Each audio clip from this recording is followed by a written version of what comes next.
50-60 years back, जब हम ये कहते थे पेड़ की पूजा करो, पहाड़ की पूजा करो, नदी की रक्षा करो, तो what was said? This is the reminiscence of primitive tribal civilization. यही एलिगेशन था ना. And now, from Rio de Janeiro of 1992 to Copenhagen of 2009 to Paris of 2016, अब आप क्या कह रहे हैं? पेड़ की रक्षा करो, नदी की रक्षा करो, पहाड़ की रक्षा करो, जंगल की रक्षा करो. ये हमारा था और हम उसको छोड़ते चले गए. Hi guys, welcome to my YouTube channel news views infotainment. अगर आपको हमारे वीडियोस पसंद आते हैं तो लाइक शेयर कमेंट और सब्सक्राइब जरूर करें और हर नए वीडियो के नोटिफिकेशन के लिए बेल आइकन दबाना ना भूलें. Thank you. आप सोचिए, ये हमारी ताकत की धमक थी कि अमेरिका का राष्ट्रपति कह रहा है कि बच्चों को मेहनत करना सिखाना होगा, बेंगलोर और बीजिंग से मुकाबला है. तो हमने वहां तक भी पाया. पर इसी के साथ अगर हम थोड़ा और आगे बढ़ें, हमने कुछ चीजों को इग्नोर भी किया. हमने आईआईटीज बनाई, एम्स बनाया, आईएम्स बनाए, नई टेक्नोलॉजी, नए एनवायरनमेंट में हम तेजी से आगे बढ़े. पर देयर आर सर्टेन थिंग्स जो हमारी थी और हमसे खोती चली गई. You remember just 50-60 years back on the issue of agriculture what was said? अरे दुनिया चांद पे पहुंच गई, तुम गाय के गोबर पे पड़े हो. गाय के गोबर से कोई खेती होती है? Go for mechanised farming, chemical fertilisers, advance technology. आज क्या हुआ 50 साल के बाद? Go for organic farming. आ गए गाय के गोबर पे. और वो हमारा था, हमारा मजाक उड़ाया था. 50 years बैक जब कहते थे आयुर्वेद की बात, अरे फूल पत्ती खाने से कोई इलाज होता है? B scientific. Go for Terramycin, Crocin, Metacin, new medicine. आज क्या कहते हैं? Go for herbal medicine. ये हमसे खो गया या खोते जा रहे हैं. जस्ट 50-60 years बैक जब हम ये कहते थे पेड़ की पूजा करो, पहाड़ की पूजा करो, नदी की रक्षा करो, तो what was said? This is the reminiscence of primitive tribal civilization. यही एलिगेशन था ना. And now from Rio de Janeiro of 1992 to Copenhagen of 2009 to Paris of 2016, अब आप क्या कह रहे हैं? पेड़ की रक्षा करो, नदी की रक्षा करो, पहाड़ की रक्षा करो, जंगल की रक्षा करो. ये हमारा था और हम उसको छोड़ते चले गए. So that's why I want to say there are certain things जो हमारे पास बहुत कुछ थी और हमने बहुत कुछ खोया. Another example I would like to give. You all remember that just few months back, Xi Jinping was here in India and he was there in Mahabalipuram. You know what was the connection of Mahabalipuram with China? वहां पर एक Pallav dynasty के एक बहुत बड़े king थे. He converted to Buddhism and his name became Bodhidharma. And he went to China. And he became the patriarch of the Zen Buddhism by the name Da Mo in China. And subsequently 90-95% of the China became follower of Buddhism at one point of time, for which one of the very prominent Chinese thinker, philosopher of 40s and 50s, who she has said that India has culturally dominated and controlled China for more than 2,000 years without sending a single soldier across the border. This was the connection of Mahabalipuram to China. We forgot. One more thing I would like to remind. What was our capability?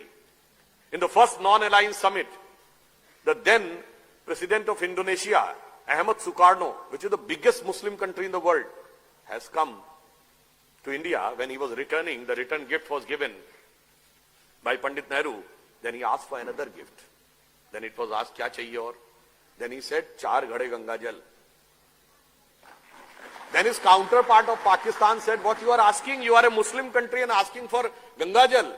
He said, by change of circumstances, we have changed our way of worship, but we cannot change our forefathers. So what the connection India was having across the world, ये तो Indonesia है, और America के मूल निवासियों को क्या कहते हैं? रेड इंडियन, क्योंकि इंडियन को ही खोजने गए थे वहां। None of the country in the world is having such a vast influence from the far eastern side to far western side. इसलिए मैं कहना चाहता हूं, बहुत हमको पढ़ाया गया unity in diversity, unity in diversity. Diversity तो आप खुद बोलते हैं, यूनिटी का एंगल तो बताइए।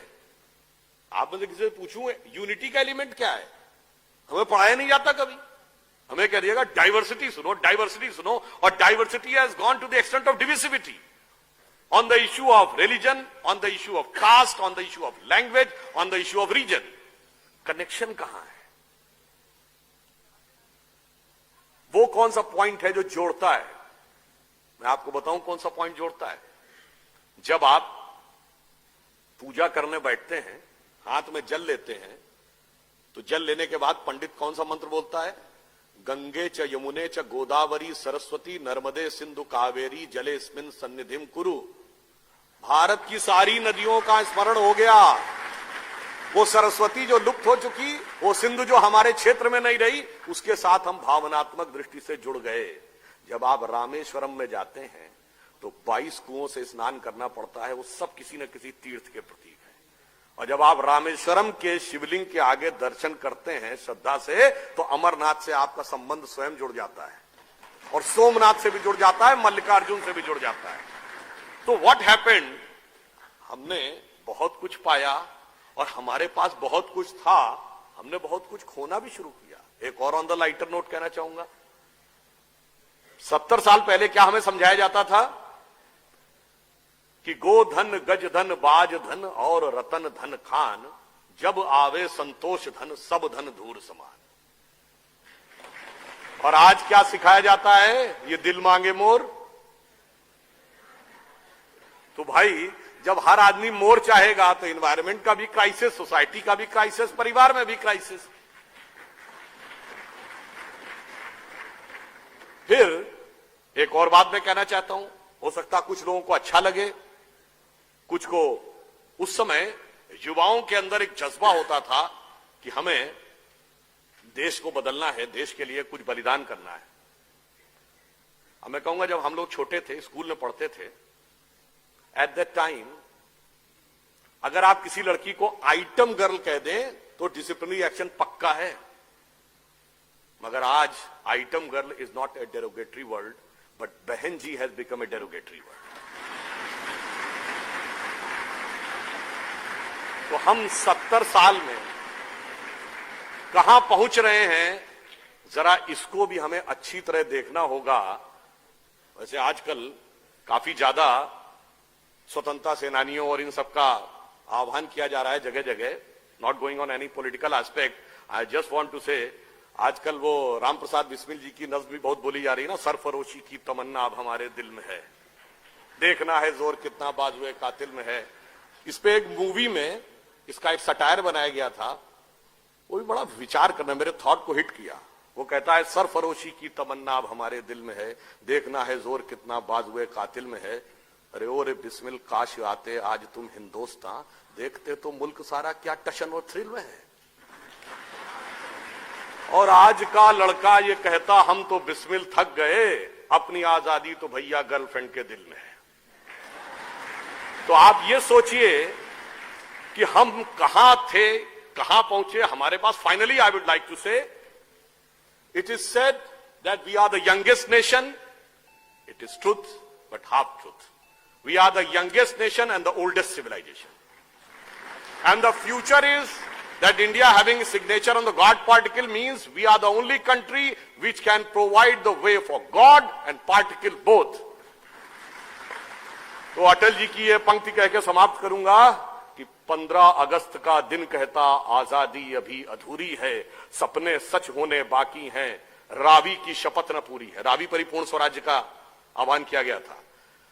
तो सपनों को सच करने को कमर कसें, बलिदान करें, जो पाया उसमें खो न जाएं, जो खोया उसका ध्यान करें।